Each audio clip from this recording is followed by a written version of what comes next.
Economists everywhere are trying to process the latest news on international trade. What's the effect of this tariff rate or that tariff rate on jobs, on GDP, on prices? At the Minneapolis Fed, there is, of course, a lot of that going on. But there's also a long tradition of taking the wider view, focusing on the economic theory of how trade, like these river barges on the Mississippi, makes us better off and who is more affected. Back in 1817, David Ricardo explained why even if one island is better than another island at making everything, they should still specialize in trade. If you've heard the phrase comparative advantage, then you know David Ricardo.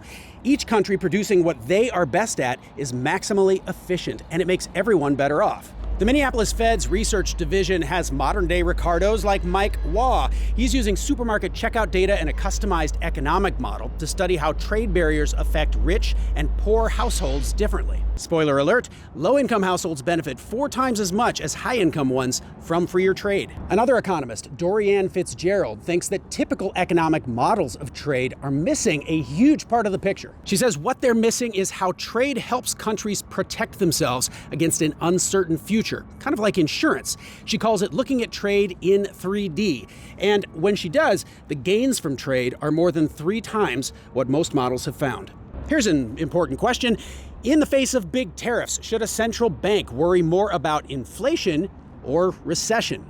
That's something Javier Bianchi has been thinking about. His answer in a recent paper, tariffs are brutal on economic efficiency. So focus on fighting the recession, even if it means higher prices. And our research director at the Minneapolis Fed, Andrea Raffo, happens to be a leading expert on trade and uncertainty.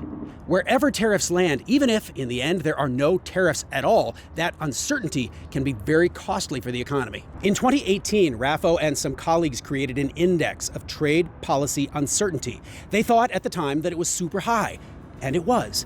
But here's today. We have got trade on the brain, always at the Minneapolis Fed, but especially now. Check out all this research at minneapolisfed.org.